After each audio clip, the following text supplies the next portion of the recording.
Oh man, oh man. So Speaking we of go action. to Dragon Ball Super, which we have not covered in a month because it only drops monthly. We're on Dragon Ball Super Chapter 82, Bardock versus Gas. So what we see is Goku is continuously spamming instant transmission with Gas. And he's on one planet, they're fighting, teleport again, another planet, teleport again, another planet, teleport again, another planet. And he keeps saying, "You can't escape me." But Goku keeps, as he continues to chase Goku, he keeps popping up in a more disadvantageous situation than he did the last time. Oh my goodness. And it's clearly starting to like really piss him off. Yeah. Also, they teleport to this one planet, where this one guy is like working, and it looks like the dude that they were trying to say was Monaka. Yeah, Monaka. There it is. Like I was like, is this Monaka? It is him. It is him. So I thought that was cool, and he keeps teleporting them to different places, and ultimately he teleports him to it wasn't the prison. He teleports him to like a bath, and we see that Alec and the other two, his other two underlings, they're all like, "Man, what are we gonna do? Gas is gone." He's like, "Oh, shouldn't be too worried about Gas." Eventually, he'll get a chance to come back and they're like, "Hey, should we unleash our inner natures too?" Which also confirmed what you were saying, that they all can do this kind of release the inner nature thing by taking off the necklace. And he told them something very smart. He was like, "No, y'all cannot go beat that Saiyan." So some kind of respect gets put on Vegeta real quick. And eventually we cut back to Goku and Gas, and Goku pretty much takes Gas to a prison and finds out that he's pretty infamous there. The people pretty much know who he is, and Goku tries his Goku thing, and he's like, "Hey man, you don't got to do this." You know what I'm saying? Like, not necessarily. He doesn't necessarily try to talk him out of like fighting, but Goku kind of tries to Goku his thing into the fight. Like, so do you just do whatever it is, like, motherfuckers tell you to do? And it's not talk no jutsu. It's like Goku's really just stating facts. Like, hey, you're stronger than this dude. Why are you listening to him? Yeah. I was trying to figure out how to word it. Yeah, thank you. Like, see, now everybody gonna think that you don't need me now. See there?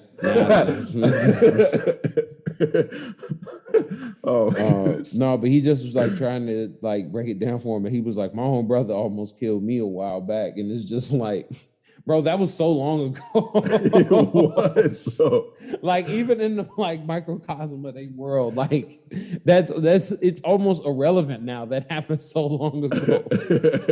Especially considering still fresh for him. Yeah, I guess so. Still fresh for him. I mean, because he's talking about his brother almost killed him, and he did still die in that situation. Right. You know what I'm saying? He did ultimately still get killed. So, yeah, I guess you're right. And so he brings up how, he's like, dude, like my brother tried to kill me, so it's all straight. Like, you ain't got to listen to him just because he's your brother. It's whatever. Right. And so obviously he sees that won't go anywhere, but he does kind of throw that seed of doubt, and he's like, "Are you sure you can trust him?" Yeah. And so then we cut back, and they're pretty much jumping back and forth between Elec and Gas and his family and stuff like that. Mm-hmm. And then we see more of Goku and Gas fighting, more teleporting, more Goku and Gas fighting, more teleporting, until as you called it, he takes them to Whis. Mm-hmm. And he pretty much drops Gas off where Whis is, and is like, hopefully this is, you'll be able to deal with this. But what I thought was funny was like Goku didn't instant transmission directly back. He had to go basically backwards. So he went to like all the different places they had gone to ultimately get back to where he was.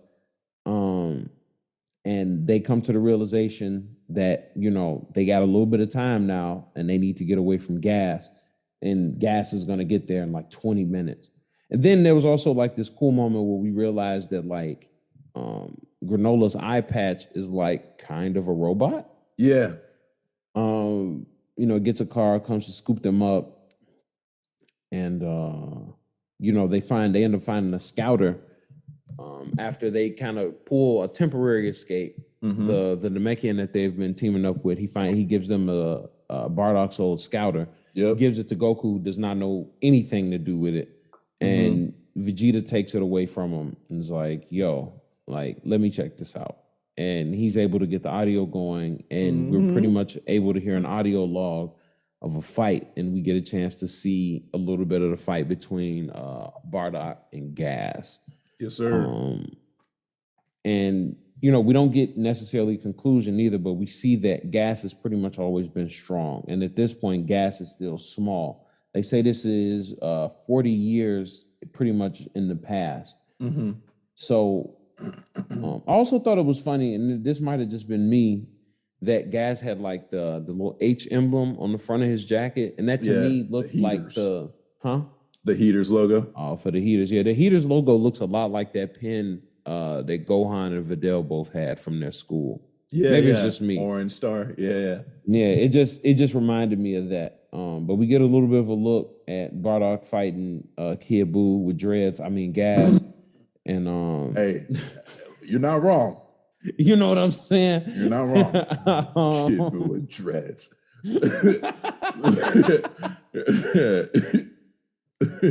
And we see a little bit of it kind of going back and forth, but we seeing that Bardock is like, yo, nothing I'm doing is really having an effect. And we see on the other side that Gas is like, I promised Elect that I was going to take care of this, and I'm going to. Yeah. And that's, for the most part, it's pretty much where we end off at. But that's the chapter. I'd rather let you give your thoughts on it, since I gave a little bit of an explanation, and then I'll jump in behind you. Okay. I'm going to say this. They hit us with that movie style with the title card, right? The title card toward the end, that was good. That was good. I don't know how involved, because like sometimes I'll look at the translation, it's like story and art by Toyotaro, and sometimes it'll be like story Akira Toriyama, art Toyotaro. But either way, I feel like Toriyama is kind of giving the reins to Toyotaro, and Toyotaro is just doing an amazing job at exploring something that Matt and I have talked about on the air and off the air, Saiyan culture, and really completing the characters of Goku and Vegeta. Also, side note, like we really do have confirmation that Vegeta and Goku are in their 40s. But getting into my thoughts, man. Shout out Vegeta for saying what we predicted, right? Goku's really just buying time for Minato to heal Granola, and just teleporting from planet to planet until he finally gets to Whis and the Oracle Fish. Also, real quick, before you finish that, just to answer what you were saying, the Bardock versus Gas is written by Toriyama, and Toyotaro did the art. Okay. Just but for that half, I don't know about for the whole chapter, but for that half, that's how it's credited. Okay, because the way this loop, I'll get into my notes. Things that stood out to me in this chapter: Goku pulling a Back to the Future move and having Gas I called him Gas Tannen, get hit by a manure truck that's driven by Monaka. Shout out to that cameo, was hilarious. Yeah, that was funny to me. The chief of the Galactic Patrol gets zero respect. Anytime Goku's involved, that chief is not going to get any respect. Gas really was a weakling back in the day. Like, what did Bardock do to get this dude to go from zero to certified problem, right? Or at least what happened between, him wedding himself to Bardock having some serious problems trying to beat this dude, right?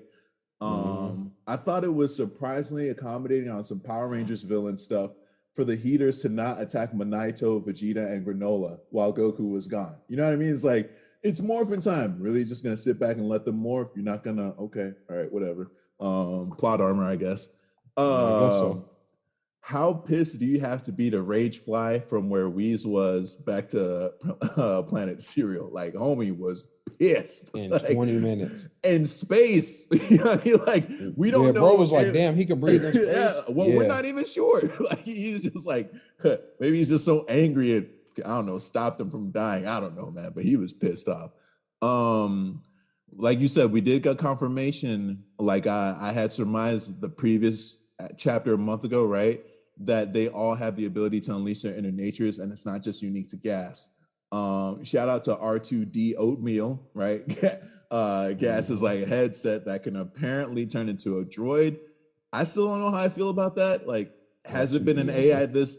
Has it been an AI this whole time? Has it been a robot this whole time, or is it just remote controlled? I don't know. But shout out to Oatmeal. Don't be stupid.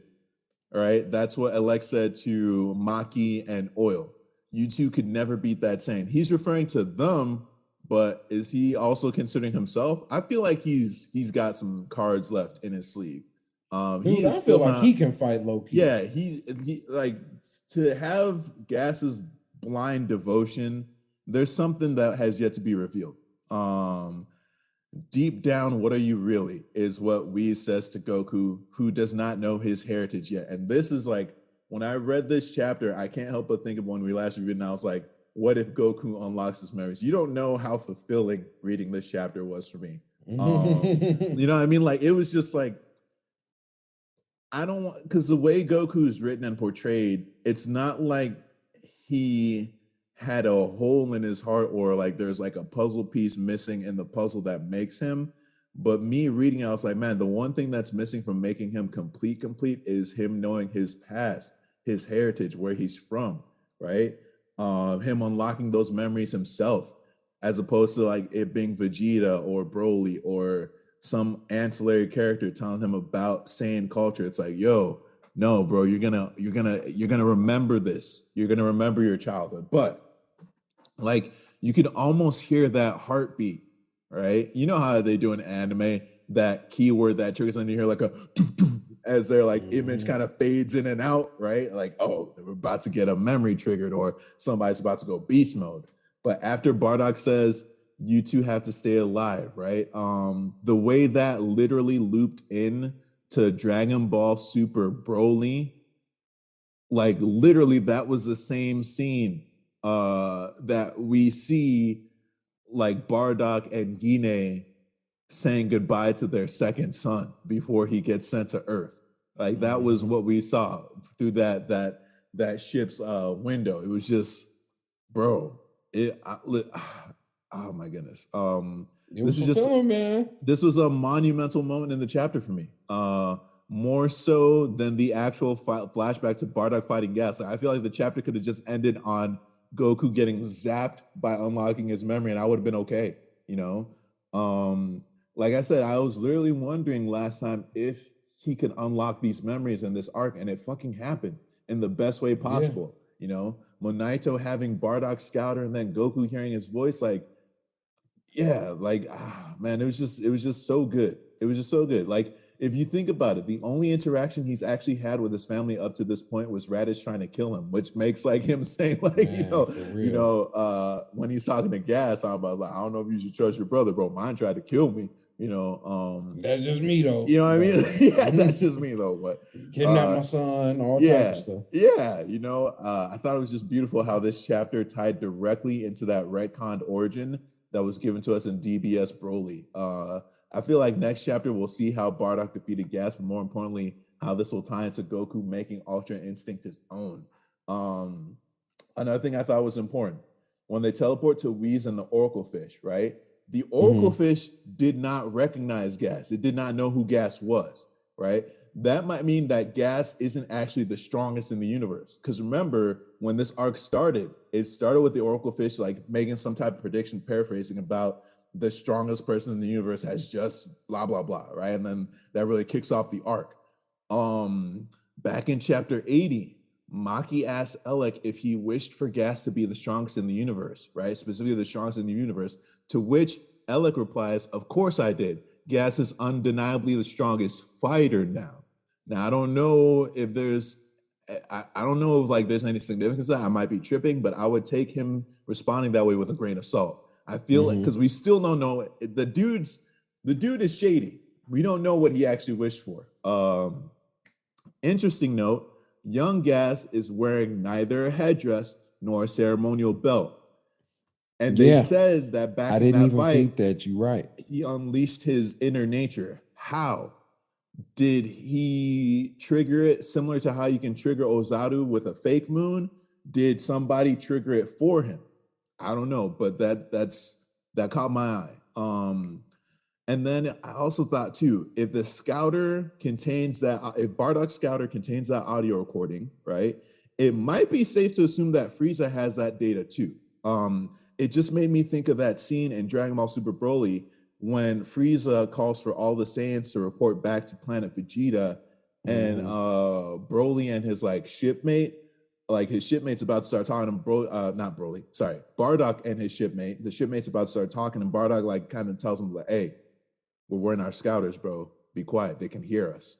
So it's like I don't know exactly how it works, but if it works anything like the cloud, right? There's a high chance that Frieza might have that data somewhere and might know, right, how to defeat Gas. I'm just putting that out there as a throwaway theory.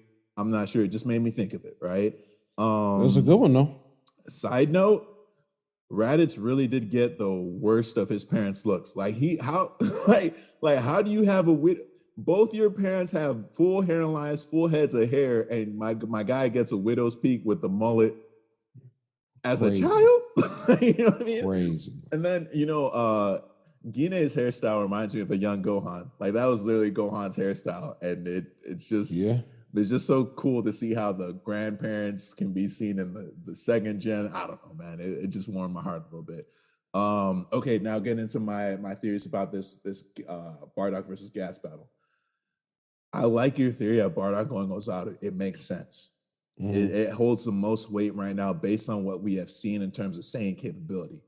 Part of me also feels like the Heaters would know of that form, right? Why am I saying this? Gas was able to identify that Bardock was a Saiyan based on just seeing his tail. And at that point, it's like you have to consider this is like Frieza Force, Frieza Army in full effect. And plus the Saiyans have been like planet conquerors for a minute. People probably, word gets around. People probably know that they have the ability to turn into these giant apes, right? So I would imagine Gas would be prepared for something like that, right? So I'm saying, did Bardock unlock a new form that wasn't Super Saiyan? Does he pull a Broly and just absorbs the Ozaru power without going full ape? Did he stumble into Ultra Instinct, right? Either way, it'll be the clue for Goku to unlock his Ultra Instinct, which maybe already happened. Him hearing his father and unlocking those memories is like, wait, I'm a Saiyan. I don't know. Those are my thoughts, dude. I love this chapter. I love this chapter. When the volume comes out, it already has my money. I loved this chapter. What'd you think, bro?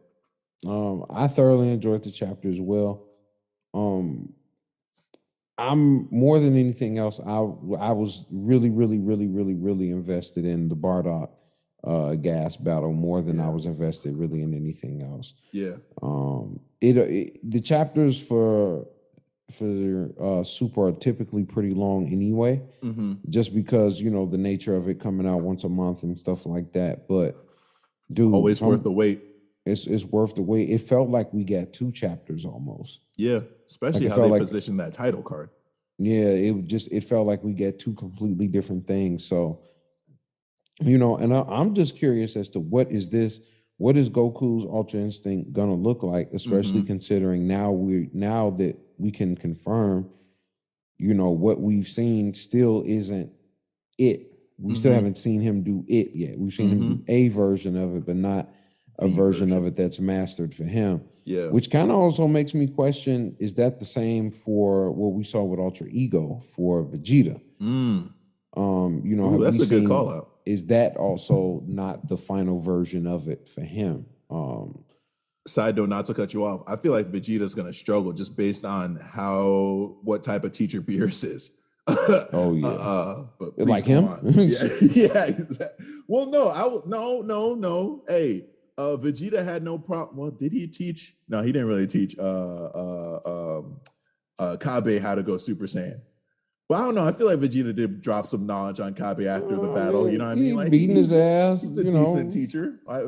Forget him teaching Trunks. Like, hey, yeah, he's all right. He's no Beerus. But yeah, but I felt like I really enjoyed that second half. And it felt like I was getting like an OVA basically. And I like that there was like that moment that kind of triggered within Goku where it triggered a memory because, oh man, like you said, and like we've been saying, like there's a lot of like saying history, so it's so cool that they're touching on that, and they're really Bro. just, it took a minute, but we're finally fleshing out like really the history and the past of the Saiyans, Mm-hmm. because it seems like that kind of has been the direction things have been going into a little bit more. Yep. But overall, I loved the chapter. I was super happy with it. One of the better chapters we've gotten. Like you said, it's always quality after we wait for it. You know what I'm saying? After we finally get it, it's typically really good. So, And one more thing before we switch over to our next section, but like mhm. I think Dragon Ball Super is going to be the end cap to Dragon Ball and Dragon Ball Z. That's I was going just to thinking the same make thing. people appreciate Goku as a protagonist. Because what has been one of the arguments of why Goku is not a good protagonist, because he never really changes, right? He Mhm. stays the same. He's really more of a foil that the other characters use to grow. But it's like now we're getting to a point where it's like Goku's going to get some character development, dude. Mhm. Like quite literally the biggest way, in the sense that he's going to discover his past. He's going to discover where he comes from. He's going to, dude, like in Dragon Ball Super, Goku learns of he learned his dad's name like what, last chapter or 2 chapters ago. It's like, I don't know, man. I'm just like, this is gonna be it. This is gonna finally kind of shut down that argument that Goku isn't a GOAT protagonist. That's what I think.